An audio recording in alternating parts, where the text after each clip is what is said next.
Hello and welcome to the Just and Center podcast. I am your host, Dr. Jordan Cooper. Thank you so much for joining me once again on the program today. And I just want to give you all a quick reminder, as I often do, that Just and Center as an organization is supported by donors. So we would ask that you consider becoming a regular contributor. You can go to justandcenter.org, go to our donate page, and help us out there. You can also help us out by subscribing here on the YouTube channel and on your podcast app as well. Make sure you like, comment, and those things do help us on YouTube as we seek to expand. So we, on the program today, are going to be doing a new topic series. As you can tell, if you've clicked on this video, if you're watching it, if you're listening, you've seen the title of this. So, but either way, we're starting a new series called Makers of the Modern World, where I'm going to be doing a little bit of an exploration of some of the just major thinkers who have shaped the modern world today, and we're going to be just looking at a Christian perspective on those thinkers and how, as Christians, we approach them. So we're going to be starting this series talking about Karl Marx. Now, I don't usually do PowerPoint presentations for my podcasts, but for this, I'm trying to do it more in a kind of lecture format. I guess a lot of my talks are just kind of lectures, but I'm doing it a little more like a classroom format, and I think it just helps me to keep myself a little bit organized, and I'm trying to keep myself on track because I know I ramble a lot, and you know that I do that too, but you still watch or listen to me anyway, so that's okay. All right, so we're going to be talking about Karl Marx. Now, I just want to say for those of you who have been kind of paying attention to what I've been doing on social media recently, I decided to do a bit of a deep dive into Marxism. Now, it's a topic that I have done some research on in the past, but it's not a primary area of mine by any means.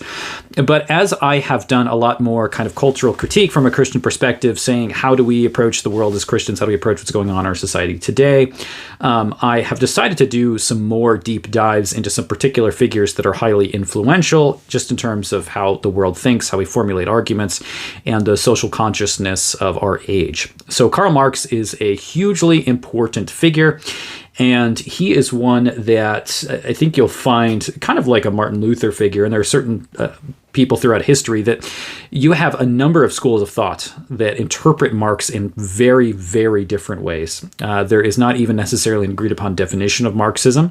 I found this reading articles and books by contemporary Marxists that people very clearly interpret Marx on almost every idea that he had in a variety of ways, and that both has to do with Marx in his own historical context, but then also has to do with how we apply his ideas today. So even those who are agreed perhaps upon what Marx himself believed, there are different ways of understanding how we apply those ideas today. Now, clearly, I am not a Marxist.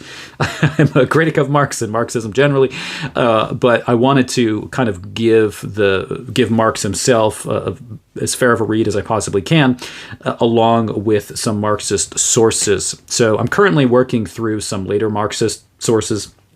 I'm reading through the Routledge Handbook on Marxism and post-Marxism right now, so that's been really helpful to see how these ideas have developed throughout time. So I've been reading both Marx himself, proponents of Marxism, as well as critics of Marxism to prepare for this. But today we're focusing not so much on the effects of Marxism on the world, which I think I will delve into in the future, as long as you want me to keep doing this and people enjoy this, because I really want to make this a series dealing with all sorts of ideas. I want to do a program on Foucault. I want to do one on Derrida. I want to do one on structuralism and post-structuralism. I want to do some things on post-Marxism. But here we're dealing specifically just with Marx and Engels. So I know it says Marx, but Engels and Marx, you kind of can't separate them in a lot of ways. So we will be delving into Engels some as well. There are some uniquenesses in Engels' writings, and it's sometimes hard to disentangle the beliefs of Marx from that of Engels. So Marx and Engels kind of together, but Marx is really the major figure that we're looking at here. So we're not going to be talking about Lenin, Stalin, Mao. We're not talking about the kind of political direction in which Marxism went in, especially the 20th century with the Bolshevik Revolution in 1917 and other things. Those are certainly important areas to talk about, and I do want to do some looking at that on programs as well, because that had a huge impact upon the church and the Christian persecution in those areas. It's important for us to know as part of a very unfortunate and awful part of our history. But let's start by talking about today the figure of Karl Marx. So Karl Marx, we've got his years here. He is around from 1818 to 1883. There is the famous picture of Marx with his giant, bushy, untrimmed beard and hair. And okay, so I want to talk a little bit about his life before we get into his ideas. So it's important as we go through some of these figures that we're going to be looking at. We're going to be talking biographically about who they are, their life. We're going to be looking at some of the influences ideologically, some of the things that are going on historically in their day that may have shaped their thought in various ways. So we're going to see this with Marx. We start with his life. So Marx is born in Trier, Germany, May 5th, 1818. And so 19th century, we're deep into the Enlightenment in this era. This is a time in history when religion is facing a lot of criticisms. Through the Enlightenment, we'll see Marx accepts those criticisms and contributes to those criticisms as well. So he is born in Germany, and it's interesting that he really does live at the same time as a lot of major Lutheran theological figures that I spend a lot of my own time reading from in this era in Germany. So there's a bit of overlap in terms of influences and figures that we're going to be talking about with a lot of Lutheran thought in that era. So it may seem odd that we're talking about Marx from on a Lutheran podcast, but Marx was actually connected in some ways to Lutheranism.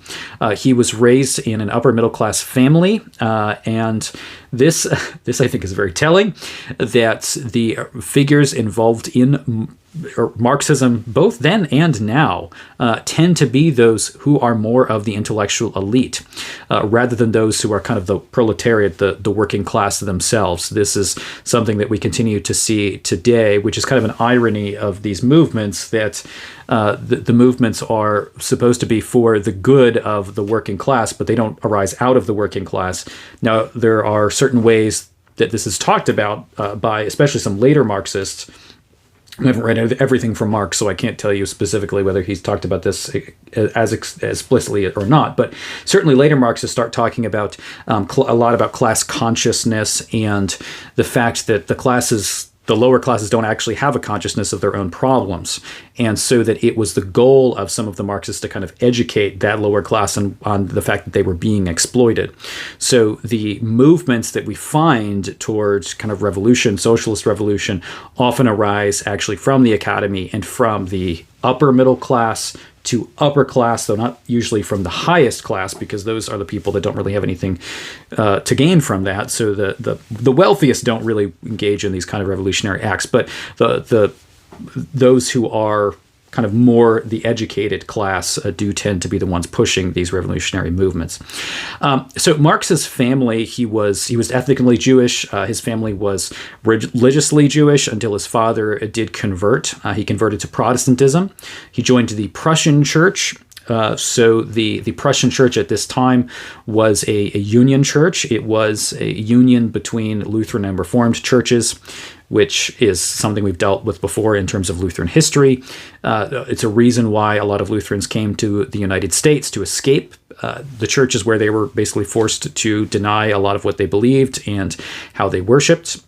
But the Prussian Church was often called the union churches. That was happening at this time. So a number of the sources that I looked at mentioned that Marx himself was baptized as a Lutheran. Now, I was trying to figure out whether or not that meant that it was actually a union church or a specifically Lutheran church that he was baptized in. And the sources that I read all seem to say Lutheran church. So whether it was really a Lutheran church or not, I don't know, because it seems like they converted to the Prussian church. So it's probably a union church, but may have been a more Lutheran one. But he was baptized as Lutheran along with his siblings as well. But even though they had converted from Judaism into Protestantism, Marx's father was a very much an adherent of the Enlightenment. He was a proponent of Enlightenment thought. He was himself very politically active in promoting liberalism and a number of other political ideas at the time. So Marx was raised in a household where he was seeing some kind of political activism from his father. So Marx studied at two different universities. He went to the University of Bonn, and then he ended up actually doing very poorly in his studies. And his father said, well, you're not going there anymore. go somewhere harder. So, so he sent it to Berlin, and he studied there. He eventually married Jenny von Westphalen. She was of the nobility. She was a kind of smaller or lesser nobility. But she was of a noble class. So again, you have this, interestingly, Marxism comes out of figures that are in the upper middle class and the lower upper class. There was a bit of, I guess, some kind of kerfuffle about the class divisions, even though he was upper middle class. She was still nobility. Marx was not nobility, but he did end up marrying her. He went to study law. So Marx was studying law. His father encouraged him to do something practical like that so that he could make a decent amount of money. Marx did not make a decent amount of money, but he studied law, and he got very interested while he was there in the philosophy of Hegel. Hegel was kind of all the rage at the time in the German university.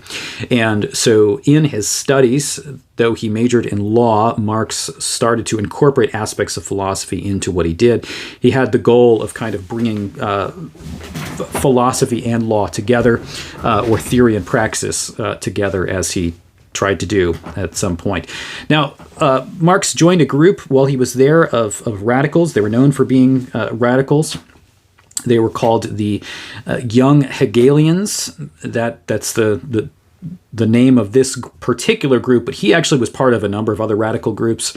He was kind of in and out of some radical political circles. And remember, this is kind of post-French Revolution, so there have been, revolutionary attempts and revolutionary movements for quite some time at this point. And we're talking 19th century.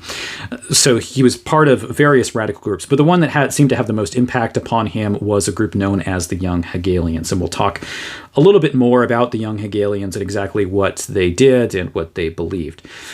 So he received his PhD in 1841. In his dissertation, he spoke about the relationship between philosophy and theology, and in doing so, argued for the superiority of philosophy over that of theology. So we'll see that Marx was, throughout his career, quite hostile towards the practices of theology and quite hostile toward religion in general. And so that it is no mere coincidence that communist nations have outlawed religion and have had not only the most kind of destructive governments in all of human history, but especially toward Christians and other religious people. Then he began his career writing for the Rhineland News in 1842, which was a kind of socialist publication. Now, to be clear, Marx did not create socialism. A lot of the ideas that we find in Marx were already existent.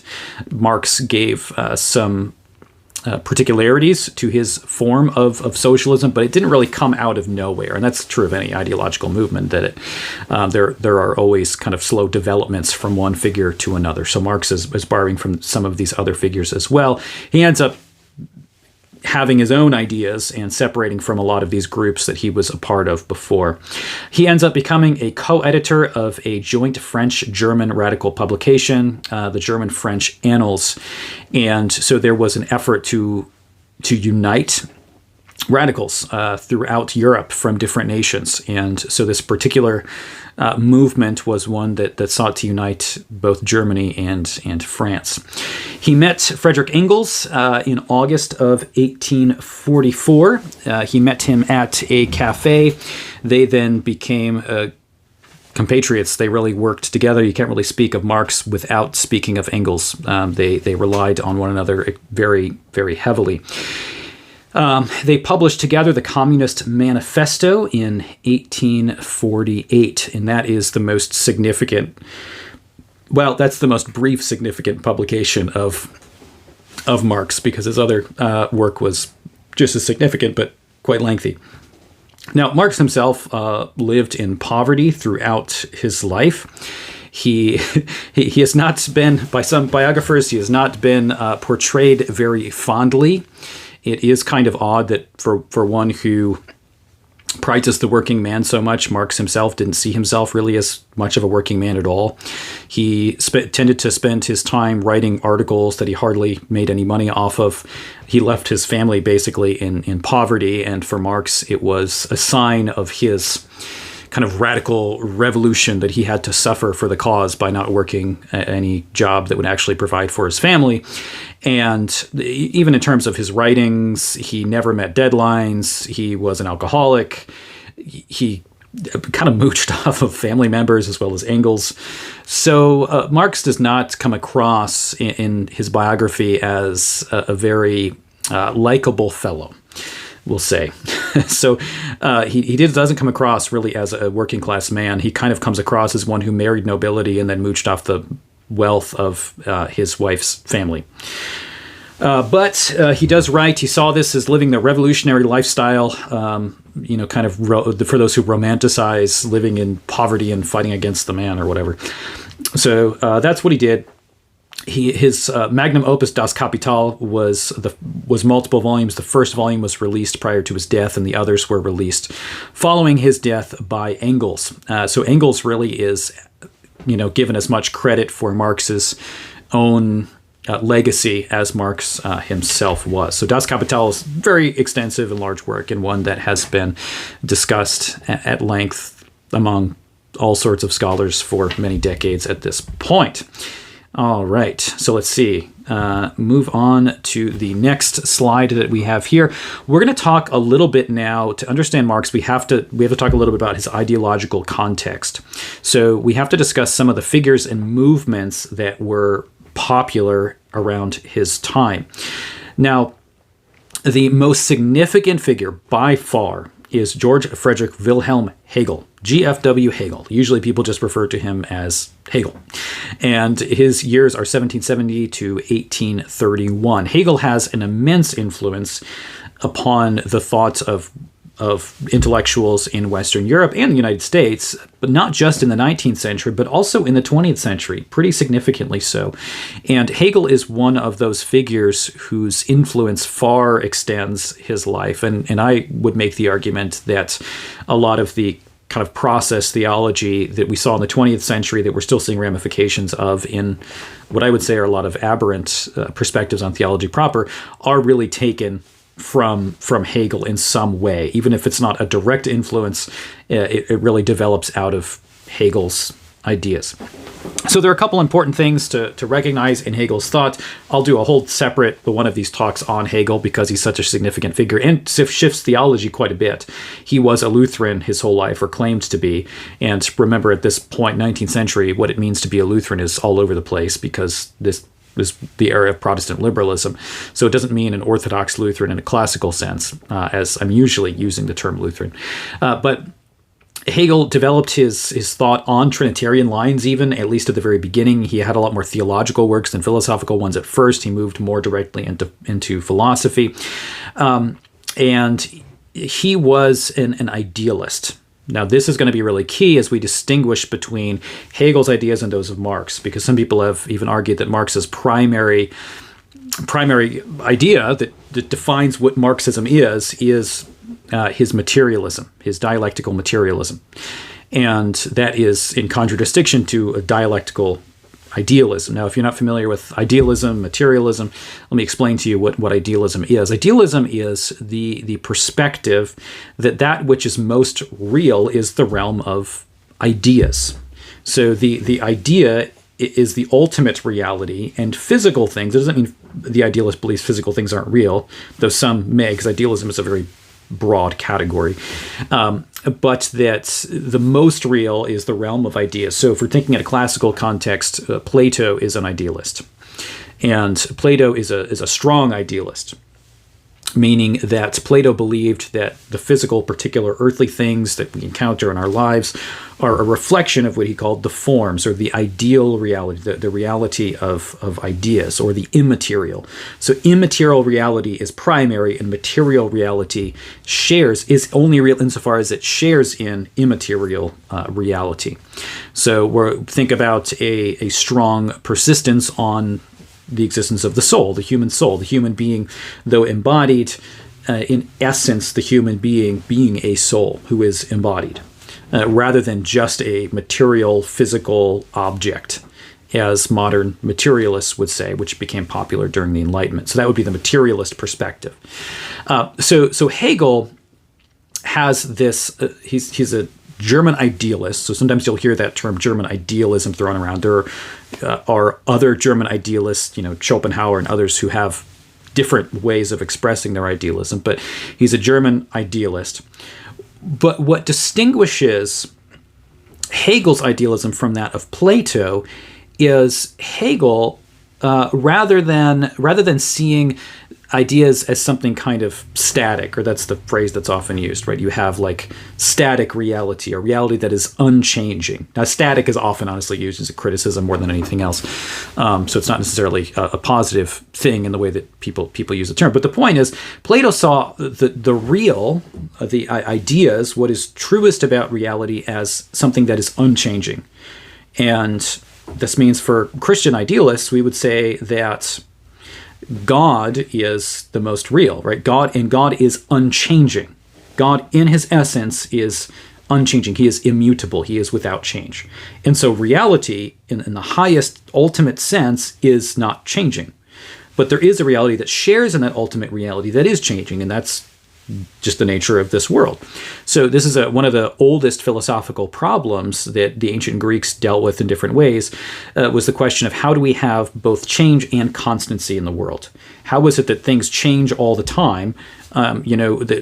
Say I change. I just trimmed my beard a little bit because my beard grows, and I'm looking older than I was when I started doing YouTube videos, and my kids have grown. We all change in various ways, but I retain my own identity. I'm still the same person that I was, though I'm different than I was. So in some sense, I've stayed the same, but in some sense, I've changed. Those are the questions that philosophers deal with. That's the area of metaphysics. So we're talking then about the ultimate reality, where Plato says it was an unchanging ideal. Hegel says no, but the ultimate reality is ideal. It is in the realm of ideas, but it's changing. And he describes it as this world spirit that is in continual process of change. And Hegel saw all of reality as kind of comprised by this world spirit, and all of reality as being involved in this world spirit. So he wouldn't, take various. He wouldn't take apart the world and say, okay, here's the realm of, say, economics. Here's the realm of theology. Here's the realm of, say, philosophy. Here is, the birth and death of nations. He would say all of this is part of one singular process of becoming that is that of the world spirit. So there is this emphasis in this era, and I think this also, Darwinism certainly plays into this as well, this idea that reality is constantly changing and in some way getting better. And this occurs in Hegel's thought through a process known as the dialectic. And this is the most famous aspect of Hegel's thought. And this is going to be key for Marx, where you have the thesis, the antithesis, and then a synthesis. In other words, you have an idea appear, someone then argues against this idea, and then you have a synthesis of these two ideas, and that synthesis then creates what is truth. So there's this constant fluctuating process that reality is involved in, and our culture and the realm of ideas are involved in, where you have thesis, antithesis, and then you have a synthesis of those things coming together. You see this in biblical studies and theology, just as you see it in other areas, but I won't get into that now. We'll delve into some more specifics as we get into the thought of Hegel in some later talk that I do. All right, so we have the dialectic, and then we have reality is understood as a process. So that, and at this time, 19th century, there is a lot of optimism. There is a kind of utopian optimism. Utopian movements are very popular at this time. Marx is going to interact a bit with utopian movements. He does distinguish himself from some utopian movements, but Marx also, I think, is highly influenced by a utopian ideal, because he's in many ways thinking that this utopian ideal is going to happen in some way. He just differs in how it's going to happen from some of the other utopian groups at the time. And So you have the progress in technology, you have progress in people seem to be very rational, you have the arts growing in many ways, and I would say devolving in some ways, but it's kind of a discussion for another time. We could talk about the art of this era. But in the midst of all of that, Hegel sees that we're kind of in this final age. It's kind of an eschatological view in his perspective. But you see this in the church too. This is why in the 19th century you have so many millenarian movements. You have so many movements that are, apocalyptic in the church, saying Jesus is going to return on this date or that date. So everybody's thinking about eschatology in various ways. And so that doesn't just include Christian eschatology, but we're also talking about these kind of eschatological approaches of just philosophers or Enlightenment thinkers in various ways.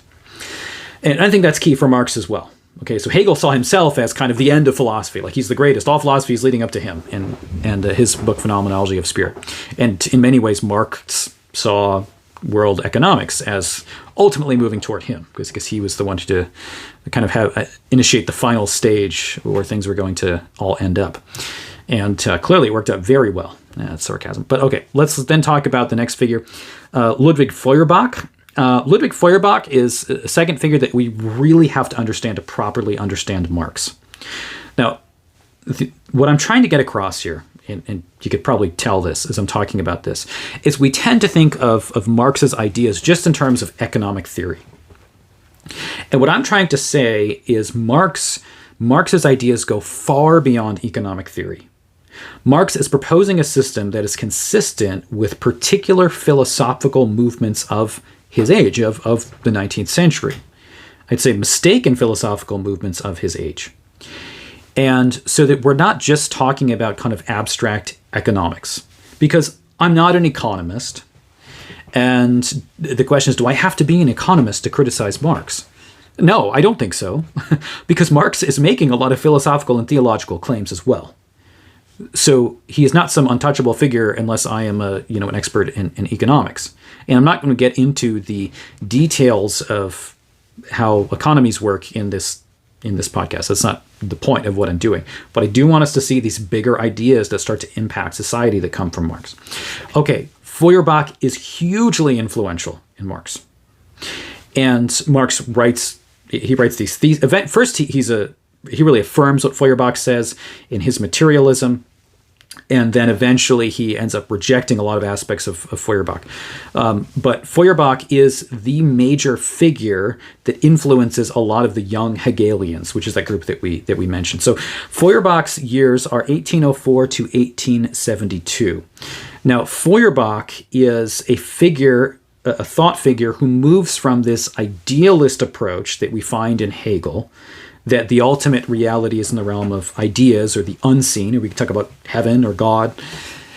He moves away from that and says, no, Hegel's right in many ways, he says, but it's not in the realm of ideas. This is all just this kind of mystical stuff that people made up. No, he says the ultimate reality is just the physical stuff of this world. Matter is what's most real. The physical universe. And so he starts to make this argument, which is very well known within theology, that belief in God is really just a projection of the self. So we essentially create this idea of God when we look at something that's inside of us, and we basically expand upon us and create this idea that there is this being outside of us that's just like us. So God is simply a psychological projection. And so he would say that there is no objective validity to religion at all. There are no, objective theological or metaphysical claims regarding God's existence that really identify anything other than what is the longing of the human heart. And so for Feuerbach, we should throw out religion, because we have everything we need inside of us, and religion is just a projection of something that is already in us anyway. And you see this in some ways as similar to what Friedrich Schleiermacher does, though Schleiermacher, of course, is trying to argue for Christianity, and he would be worth a program as well, which I've considered. So, but Schleiermacher makes the argument essentially that religion is found in subjective feeling. Feeling doesn't quite mean what we may think of as like emotions. It's a little more than that for Schleiermacher, but nonetheless, it's internal and it's ultimately subjective. So there's no objective validity to religion at all, Feuerbach says. And Marx grabs onto this and says, no, this is right. So the foundation, ultimately, the foundation for Marx's system is materialism. The foundation, and Marx would say this, right? That this is, this materialist dialectic, which is core to Marx's thought, is ultimately a rejection of the existence of the soul, the existence of God, the existence of heaven, or anything beyond this physical material reality. So that's the starting point, right? The starting point for Marx is materialistic atheism. And Marx also is going to end up totally rejecting the tradition of natural law, which shows up in a lot of other Enlightenment thinkers, though they shift pretty significantly their view of natural law from Thomas Aquinas or Johann Gerhard to other earlier thinkers. But we'll get into that another time. Okay, right versus left Hegelians. Now, Hegel has a huge impact on the German Academy at this time. Not just the German Academy, but German Academy more than anywhere else. So you end up with what is sometimes classified as two groups of Hegelians. Now, I must say that the term right Hegelian is not one that was self-consciously adopted by people. It's really just that there are left-leaning Hegelians and the others are kind of classified as right Hegelians. So a lot of scholars disagree with even those classifications at all, but it is one that classically had been used. But the point is you have people from various perspectives that all claim to be adherents to Hegel's thought, and some of them are more on the right, some of them are more on the left. So Hegel himself wasn't really making any political claims, and that's important. It's Marx who really takes Hegel's claims and then politicizes them in a materialist way, whereas Hegel's really talking about philosophy in the realm of ideas. So the young Hegelians grab onto certain aspects of Hegel's thought, this notion of the dialectic and then reality being a process, and say, well, we kind of reject religion, they would say, so that they believe that this dialectical process is really about political activism and political involvement that's going to shift and change the nature of the world. Then we also have, I say non-left Hegelian movements, just because they don't actually identify themselves as right Hegelians. But we have others on the right that are influenced by Hegel in a variety of ways, many of those actually being theologians, the Erlangen school in particular in Germany, which I've written some on and done some podcasts talking about different aspects of that school of thought. And we actually republish some of those, at least Adolf von Harless, he's the one I think of, his Ethics, which is excellent, he's a little bit influenced by Hegel in some ways, but you see Hegel's influence broadly, like beyond, in some Christian thinkers, he's very influential. In these atheistic, very materialist, secular thinkers, he's also influential, just in different ways. Okay, now we get from this Hegelian perspective of this idealistic dialecticism to Marx's view, which is dialectical materialism. Now, dialectical materialism is most often identified with Marx, but the phrase dialectical materialism has often sometimes been applied to some of the other young Hegelians. But Marx is really the one who people are thinking of if they ever use that term dialectical materialism. It's almost exclusively referencing Karl Marx. Okay, so what is dialectical materialism? We already touched on it some, but essentially this. History is defined as purely material. So while Hegel had this idea of this world spirit developing, and there's actually a lot of debate among scholars of Hegel what this spirit actually is, but he rejects that world spirit and says, no, there is no spirit behind anything. There's no God behind anything. It's not about philosophy or anything like that. But there is this dialectical process in history, he says, so Hegel was right about that. But he says this is purely material, because for Marx, material reality is all that exists. All that exists is pure matter. So I am matter, the world is matter, there's nothing beyond this world. So this process is true, but he says there's no God behind it. There's no immaterial anything behind it at all. It's just the way that the material world functions. So in many ways, he's following Darwin in this. Where Darwin would, regardless of kind of where you stand on Darwin's issues in terms of evolutionary biology and neo-Darwinism, I'm not a Darwinist in any sense, but Darwin very clearly was a strict materialist. I mean, he rejected any kind of theological or religious claims. And he himself saw materialism in the evolutionary system that he developed as an alternative to these idealistic explanations of the world. Okay, so again, I know that there are theistic evolutionists and things like that. I am not one, but that's a topic for another time. And maybe we'll do a look at Darwin, because I've actually done quite a bit of reading of Darwin himself too, and he's got an interesting story. He's certainly, and I've read through The Origin of Species. He's an interesting figure. Okay, so for Marx, while he's initially interested in philosophy in a lot of ways, he essentially says, well, and this is his problem with the young Hegelians. He says all the young Hegelians, they're just talking theory, they're just talking philosophy. And he says, no, the world doesn't move by means of philosophy, because if you're doing that, you're essentially saying the idea is the most important thing. And he's saying, no, it's not. The only reality is material reality. So how do you enact change? You do it through just taking action. You take action. So he says action, not philosophy, takes precedence, so that it's real social relations, matter bumping into matter. Those are the things that are really real. So if we're talking about this dialectic, it's real physical stuff and real people and real physical relationships with one another. So there was this notion of progress for Marx, and material reality has this inevitable progress. But that progress is not the development of philosophical concepts. So he's saying the progress is not that of ideas, as Hegel would say. It instead is a progress that occurs through acts. Now, the next point I have here, I think this is the key to everything. Okay? And, maybe you say that I'm wrong here, but I really do think this is the key to everything. And not just everything in Marx, but this is the key to where the Western world had really shifted its perspective on what a human person is. So if we're talking about the eras of modernity, it really starts here. This is the foundation of a move away from classical thought. We can go from classical philosophy through Christianity. I'm a Christian theologian, so of course I'm going to say that's correct. But we're going from that classical perspective of humanity to one that man does not have a soul. So this is really, I think, the key to everything. So pay attention to this.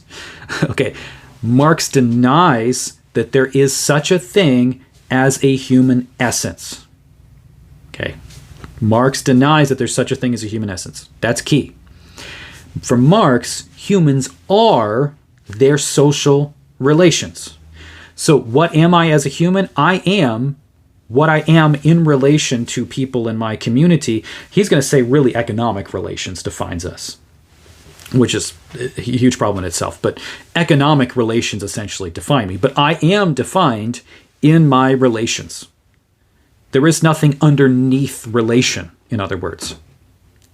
And here's a quote from Marx. This is his thesis on Feuerbach. This is thesis number 6. And these theses it's very short. I mean, you can find this thing online. It's helpful to, if you know much about Feuerbach, to just get a general idea of where Marx is going and where he differs from these other materialists. And he goes much farther than Feuerbach goes, as bad as Feuerbach is. He says, the human essence is no abstraction inherent in each single individual. Stop there. We would say, right, the value of humanity, and here's the question, is there such a thing as an essential value in humanity? I'm going to say in Marx's view, there isn't.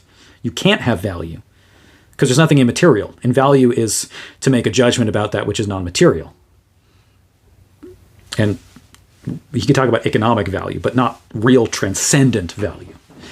So in a Christian perspective, the value of the human person is not in what you can contribute to society, or how old you are, or whether you're disabled or not, whether you're an infant in the womb or a grown adult.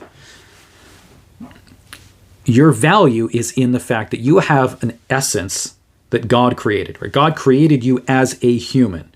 And humanity is an idea or something that God created we would say there isn't a human essence. This is Platonic language. This is the language of Plato, that thinks, and Aristotle as well, and classical Christian thought uses these same categories. So that there is such a thing as a human essence that has value in itself, transcendent value. Okay, because God, the source of all being, creator of all things, says we have value because he has created humanity with value inherently. So there's something in the human essence that inherently is human and has value. This is precisely why Christians, from the very beginning of the church, have argued against abortion.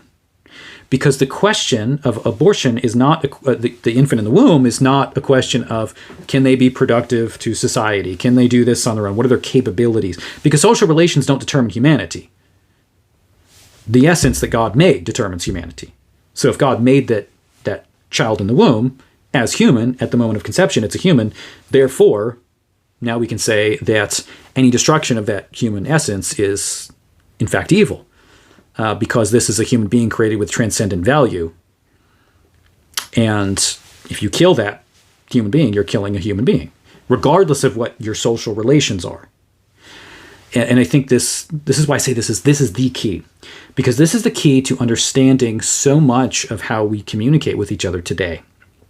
And as we move into some other figures that I want to delve into, like, say, a Judith Butler, or we could talk about, I mean, there are all sorts of figures that we could talk about. But if we're looking at questions of abortion, talking about questions of euthanasia, talking about gender issues, I think all of these kind of hot button issues, or I would even say the same is true of race issues, when you're talking about a kind of Nazi view or white supremacist view or something like that. I'm talking real white supremacy. I'm not talking about just the label that you throw on people. But when you're talking about like real racist perspectives, that often comes from this wrong perspective of the human being. That it's not about an inherent value that is in somebody. It's about how someone functions socially. And to be clear, this is not to say that Marx like sat down and was like, oh, well, let me think about all the implications of this and list them out, and he came up with all of this stuff. But what I'm saying is it's this shift that ends up having all of these consequences as we move forward. And Marx is a major figure in that shift. Okay, so humanity, there is no human essence, meaning there's no human soul. There's nothing immaterial or transcendent or valuable inherently about the human being. Instead, the human being, the reality of what the human is the ensemble of social relations. So I am who I am constituted to be by my social relations. So that means that my social relations constitute me. That is a massive shift in understanding of who we are.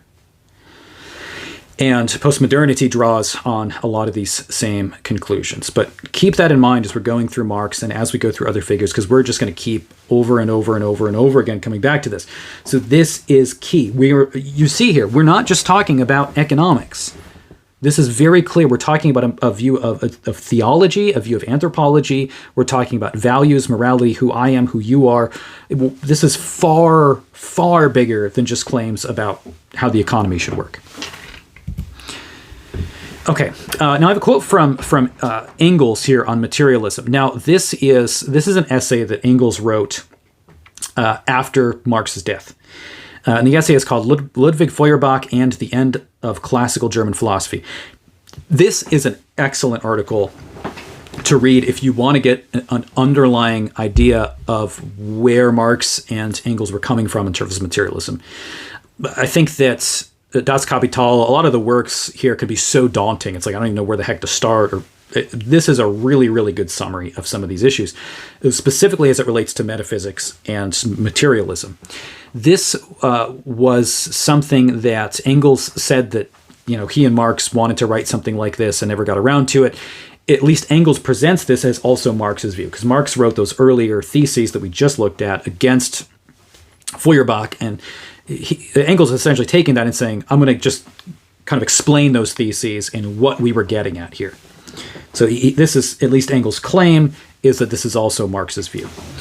Okay, so I'm just going to read this quote. Thus, the question of the relation of thinking to being, the relation of spirit to nature, the paramount question of the whole of philosophy.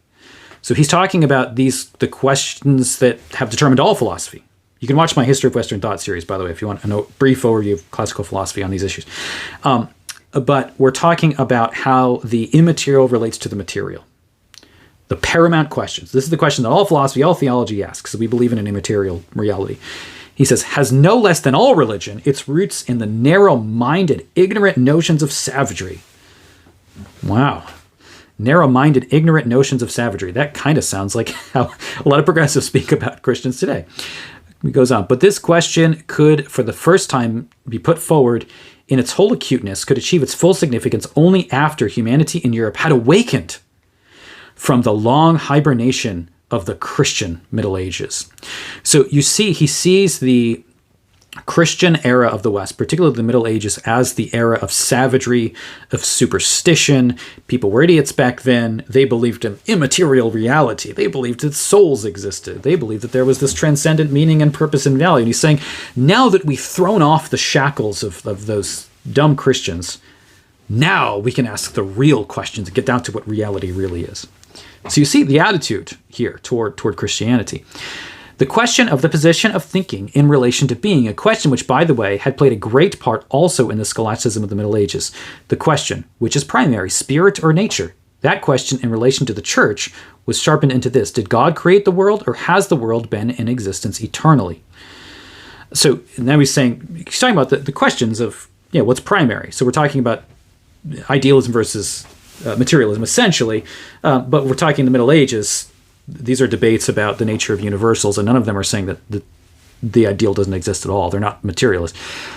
Okay, next. The answers which the philosophers gave to this question split them into two great camps. Those who asserted the primacy of spirit to nature, and therefore, in the last instance, assumed world creation in some form or other. And among the philosophers, Hegel, for example, this creation often becomes still more intricate and impossible than in Christianity, comprised the camp of idealism. The others, who regarded nature as primary, belong to the various schools of materialism. So he's got a description here. This is idealism, the existence of God, the existence of the soul.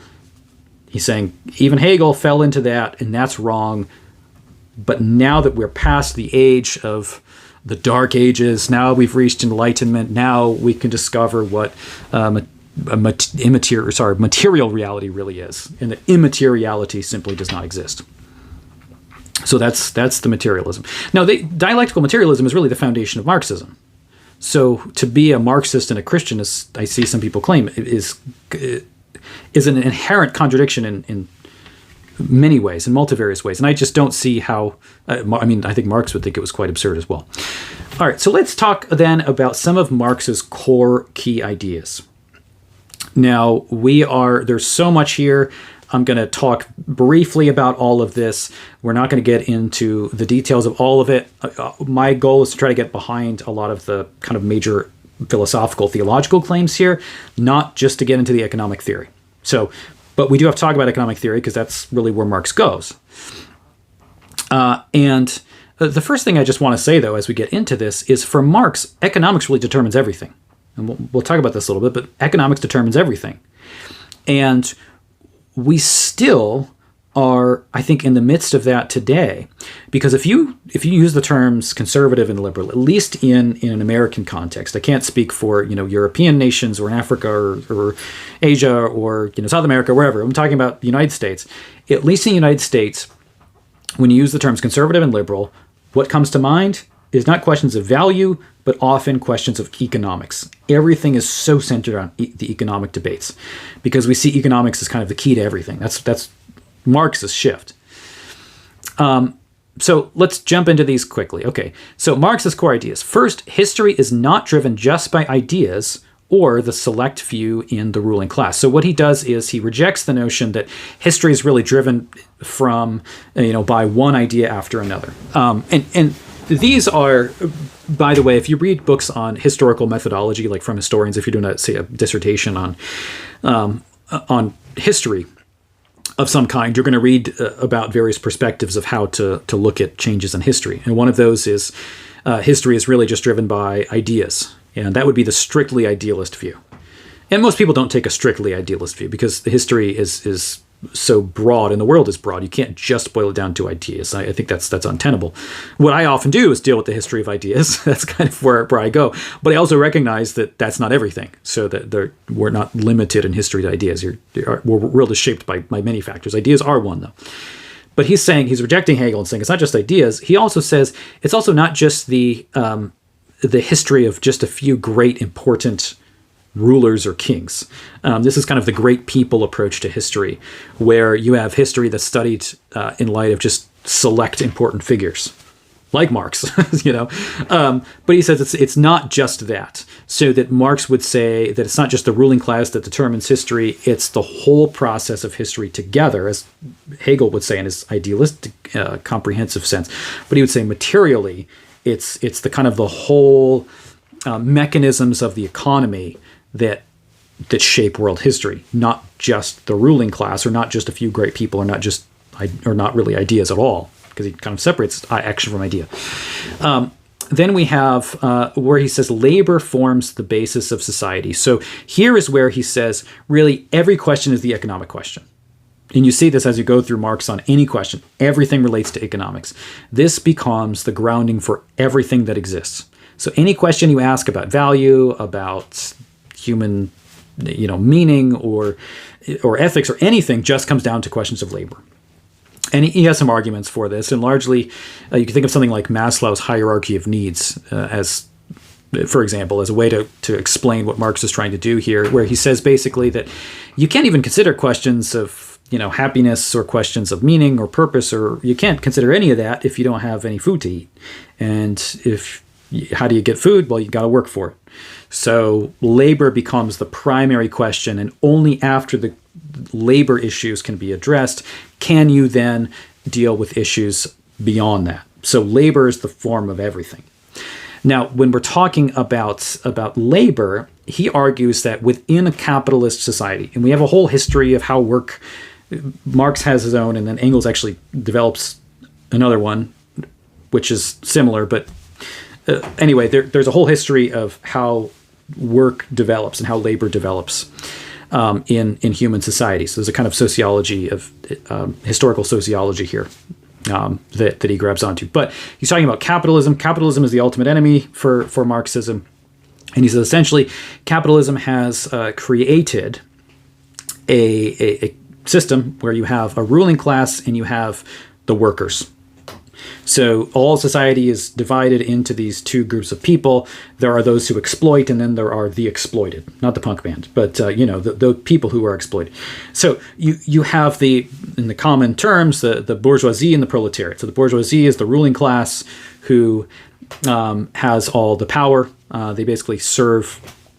They're the ones that control production, and the workers are the ones that actually produce things. So this, in Marx's view, this results in exploitation of the working class, where basically you have these people who just control the means of production, who just kind of sit back and take advantage of people, and these people are exploited because they are the ones who are actually doing the work, and yet they're not getting paid commensurate with the work, because more money is going to those who are actually managing things and actually doing the work. There are plenty of economic critiques of this, by the way, of exploitation. I think very good ones. These critiques show up in the 19th century. One of the, let me just give you a quick one, because this isn't really about economics, but just to say that there's certainly another perspective here. So one of the arguments against this is to say that, it's the exploitation theory that Marx has depends upon this idea that those who control the means of production are not themselves actually adding any value, right? Because they're just exploiting people and taking money.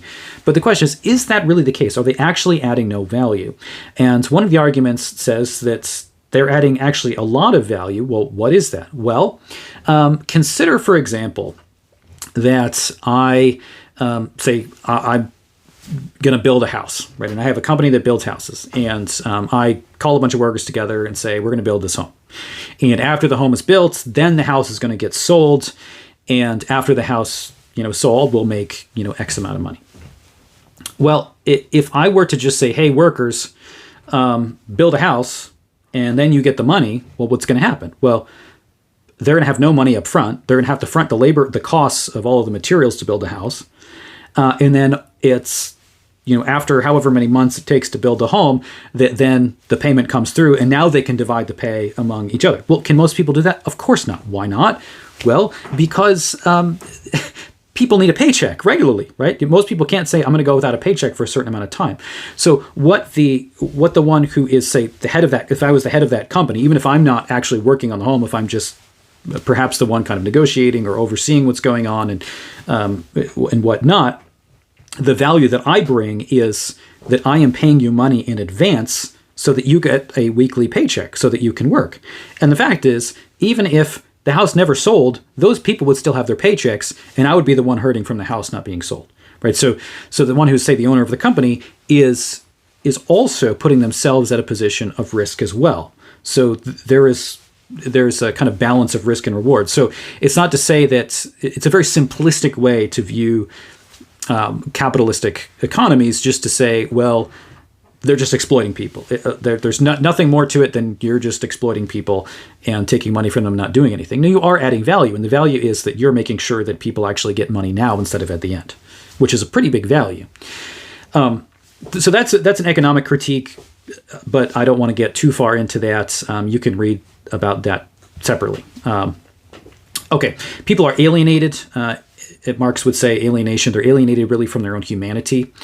This is especially the case in the era of mass production, industrialization. People are working kind of meaningless jobs. And this is fair. Like, I think there is something absolutely fair about the fact that when people are so divorced from the products that they are creating and they're just doing a repetitive job, you are often taking away what people need in terms of meaning and fulfillment and value. And this is why people tend to be more fulfilled if you have a job where you create a product by hand. If you create a product by hand and you start at the beginning and then complete the product and you are there for the whole process, you have actually started with raw material and there's a telos, there's an end in view, which is that raw material has now become this object. And we're meant to do that, right? We're meant to be creative. It's a reflection of God. We can create things. And there is, I think, this distancing of the person from their work in this very mindless, repetitive kind of factory work. And I worked a factory job for 2 summers, and it was a bookbinding factory. And, you take a book, put it on this machine, and it puts glue on it, they put a cover on it. You're just doing the same thing over and over again. And no offense to those who are in factory work by any means, and maybe you do, and hopefully you do find it fulfilling if you're doing that kind of work. But also, labor conditions are awful at this time. So there is a reason why this is starting to resonate with people, because labor conditions are awful. We have extensive child labor, and factories were not nearly as safe as they are today. So a lot of accidents. So we have people are alienated from their own humanity. They are even alienated from the products that they are making because they are not actually there throughout the whole process of making the product. They're just there for one little step in what is a lengthy process. Then we have commodity fetishism. Fetishism, when we use the term fetishism here, Marx is not talking about anything sexual. That's how people use the term fetish today. It comes from in the 19th century, the development of a view of the development of religions, Heilsgeschichte, where it said that primitive people kind of fetishize objects, meaning they spiritualize objects or kind of make it as if they're a person. They treat them like they're personal when they're really not. They're just an object. So you think of like animism, something like that. You see objects in nature and you attribute them to, you attribute personal characteristics to that object. So according to Marx, that's what people are doing with commodities, things that are bought and sold. So in capitalism, you don't have relations so much between people, but you have relations between just things. And to some degree, again, this makes sense. It's not coming from nowhere because what he does with it doesn't make sense. But there's truth to it, right? Underlying it, in that what he's showing is when you are, say, working and you're doing like a factory job, when you're doing something like that, you really are just making objects. You're not the one actually selling the object. You're not the one who's even seeing it go all the way through production. It does depersonalize things. So you're trading object for object in a way that is divorced from people. We could say the internet does this probably in a worse way in many ways. All right. So those are some of the main economic ideas. Again, there are plenty of valid critiques of Marx's economic concepts, but I really want to get to more of the core philosophical concepts that are reflected here, because that's more my field of study. So Marx he refers to his system of socialism as a scientific socialism. What does he mean by that? Well, he's differentiating this from a utopian socialism. So there are utopian movements, as I said before, at this time, some of them religious, some of them not. And these utopian movements essentially say we need to bring about this perfect society. And, how do you bring about this perfect society? You do that through creating a little kind of utopian society. The Anabaptists did the same thing. People throughout history have done this. But you create this little society. Eventually, that little society will grow and create this new society. He said that no, his form of utopianism really, but he used that term to refer to them. I don't think he ever used it to refer to himself. But it was a kind of utopianism. It was certainly influenced by utopian ideas. But his form of socialism, Marx would say, is the inevitable result of material processes. Okay, so this occurs because you have material processes. This is just like in evolutionary theory and Darwinism, this is how things just develop naturally. And so this is just the case. Like for Marx, this is going to be a big debate among later Marxists, is the question of, do we have revolution or do we let things take their course? And this just will naturally happen. Because for Marx, this is just going to happen. You're going to have these kind of socialist utopian type societies, but it's just the natural result of the material elements of the world, because he's a materialist. And in this system, all of the change comes from the proletariat, and the proletariat basically becomes this kind of messianic element to the system. The proletariat becomes this kind of savior class, really, to save everybody from the bourgeoisie. So they end up becoming the heroes. But, as we said, the strange thing is that Marx himself was upper middle class and his wife was nobility and he lived off of the money of nobility. So it's very odd because just like, a lot of professors who are Marxists today having, great educations and working at the most elite schools in the world, but they're talking about the working class, but then also demonize the working class constantly as deplorables or whatever they like to say these days. It just seems it's very inconsistent, but that's exactly what you see here with Marx as well. All right, now I'm gonna finish up soon. I know I'm going a little long here, but I think it's important because I want to get through the rest of this material, so I may go quickly. The essence of communism. This is also a key. Marx says this. In this sense, the theory, and this is in the Communist Manifesto, in this sense, the theory of the communists may be summed up in the single sentence, abolition of private property. So the lack of private property. And there are, just like everything else in Marx, you can find people debating what he means by this. Some people are saying, no, Marx believes that there is private property in some sense, but not in other senses. But if you're arguing for the abolition of private property altogether, I do think that then you are coming across a really significant theological problem, which is God assumes in the very commandment, do not covet, do not steal, that people have objects that are their property. Yes, people did voluntarily in the book of Acts at one time choose to live communally and share things with each other. But that doesn't abolish the notion of private property altogether, because it's one thing to enter into a free association where you decide to share things, and another thing to say that the government gets to take everything and distribute as it decides. Okay, move on. This is something that I want to delve into more as we look at some post-Marxists and later Marxist thinkers as well. And this is a quote from Ludwig von Mises. Mises is it's probably the most prominent figure in terms of the Austrian economics school. Mises himself was a materialist atheist. He said some pretty horrific things about Christianity, to be honest. So he has plenty of his own issues there. But Mises, I think, has a good insight in some ways in his critique of Marxism. I think he actually has some very good critiques of Marxism from an economic perspective. But here's one dealing with the question of truth. So he defines this word as polylogism, or polylogism, I've heard it pronounced, but logos. I use the hard G. So, which is many truthism, or many reasonism, really.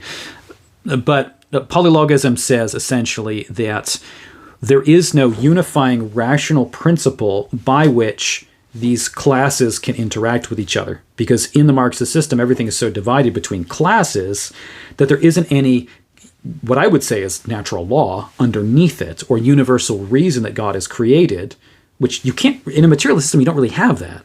But you have this, you need this universal, immaterial, rational reality that you could all talk about, unifying morality, unifying logic, these kind of things, that within the Marxist system doesn't exist because everything is defined by class. So this is what Mises says here. Marx and the Marxians, foremost among them, the proletarian philosopher Ditskin, and Ditskin is not particularly influential, but he was a friend of Marx and influential upon Marx. He's not as influential today, though, taught that thought is determined by the thinker's class position.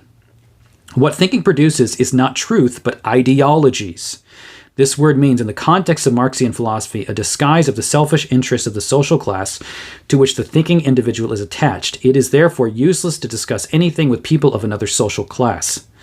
Ideologies do not need to be refuted by discursive reasoning. They must be unmasked by denouncing this class position, the social background of their authors.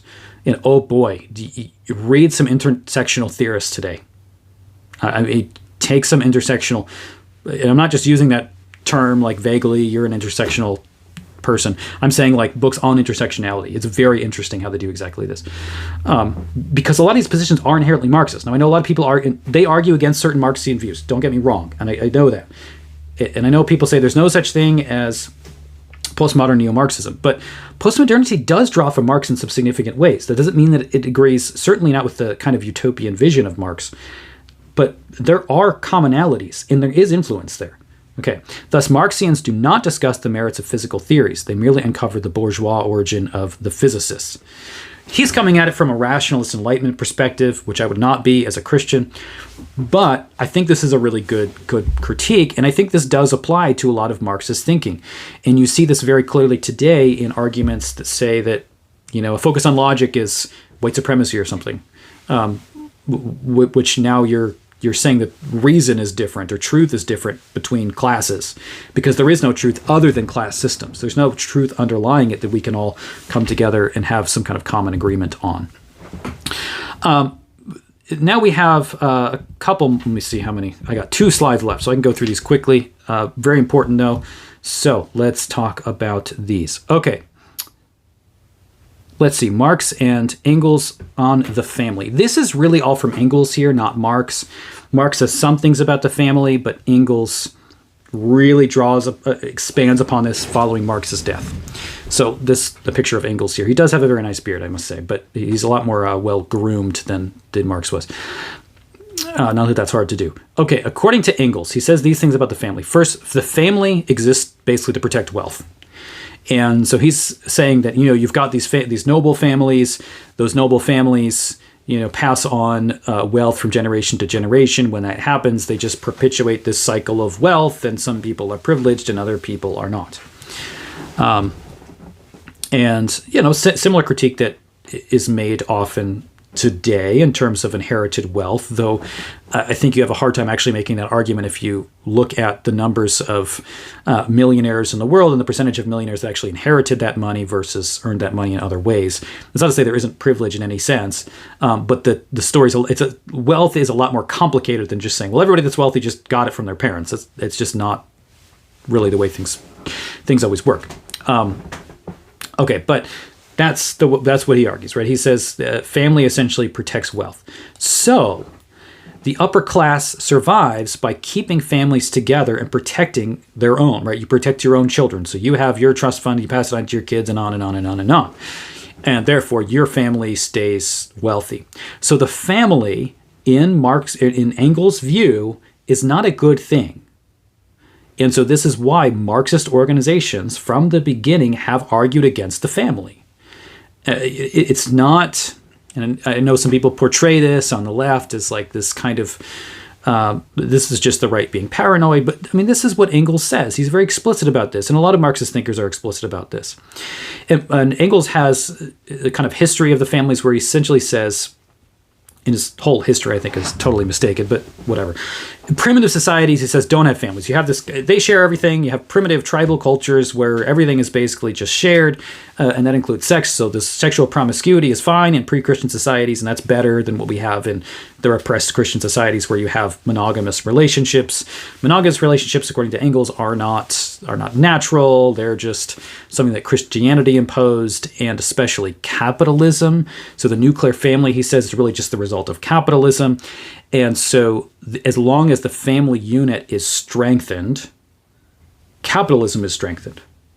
And that is part of the Marxist argument. So if you destroy the family system and you start sharing responsibility in child rearing and other things with other people, look at all the weird hippie cults and communes of the 70s, and it works out great. Watch what happens when you try to share children. There's no, rampant abuse or anything. It's wonderful. No, really, it's horrific when people try to do these things. But this is this kind of utopian vision, right? Of, you get rid of the family, everything's great. Now, here, Christianity says family is the root of all society. Like, society doesn't control the family. Society is a function of the family. And now that doesn't mean you have to be married and have kids to be part of society, but everything starts with the marriage of Adam and Eve and their children. Family is first. Society develops as the family expands into bigger units, but the fundamental element holding society together in the left-hand realm, as we would say as Lutherans, is the family that God instituted. So as soon as you start to destroy the family, society crumbles. So it's exactly the opposite of what Engels is saying. He's saying the family is repressive and will destroy society. We're saying, no, the family is the very root of society. And as soon as you start to do things to totally screw up the family, society itself completely collapses. Here, I don't think I need to say, it's pretty obvious. What he's saying here is followed by a lot of radical progressive activists today. Okay, then finally, since, I'm a theologian and we're talking theology, we've got to say something about what Marx says about religion. And there is a lot of material exploring what Marx says about religion. There are many books that talk about what Marx says about religion that contradict each other. There are a lot of statements in Marx that seem to contradict themselves, and testimonies of people who knew Marx about what he said about certain things. And I haven't had the chance to sort through all of it yet. Okay, so I want to make sure I do the due diligence in looking at a lot of that before I just go on making claims, because I've seen so many contradictory claims. But here's what I've read in Marx that's very obvious about religion. So here's what's clear. Marx very clearly says religion has been a tool that has been used by the bourgeoisie to kind of uphold the status quo. So he says that the upper classes use religion as a way to kind of found their claim. So the ruler can say, well, I was put in place by God, so you have to obey me because God put me here. Because, Romans 13 does say that, God puts rulers in authority. So we've got that. The second most popular, most well-known thing that Marx says is that religion is the opiate of the masses. This often is seen as a quote of Marx saying that the masses are a bunch of idiots and they have to just take religion like a drug because they're stupid and don't know anything else. That's really not what Marx was saying. He was saying that, well, religion to some extent gave hope to the masses because the masses are the proletariat is abused by the bourgeoisie, and those who are in difficult situations of, say oppression, though that's not Marx's word, they look for hope and they need hope somewhere. So religion does give them something to hope for. But ultimately, Marx is going to say that those otherworldly promises, those otherworldly hopes, well, it makes sense why the proletariat has had those at various points. Really, they distract from the real problems. Because there's real hope that's in this world, and that is through overtaking the bourgeoisie and getting earthly, money and equality. Though I know equality, when I use the word equality in reference to Marx, a bunch of people are like, that's not Marx's term. That's modern day progressivism, and okay, well, whatever. But you get what I'm saying. So, and I know everything I say is going to be critiqued, so I got to be careful with nuancing every single word that I use, because I know that if I use certain words, people are going to say, well, Marx didn't use that exact word. Okay, so I guess he didn't use any of these words because he didn't write in English.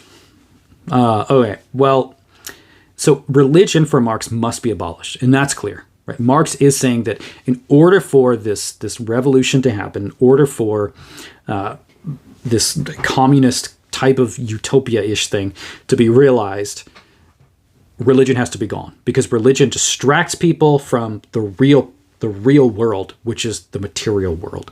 And so ultimately, this is the key, materialism is the root of Marx's ideas, all of his ideas. And he would say this, right? This is the key and root of his ideas, is that there is no soul and no God.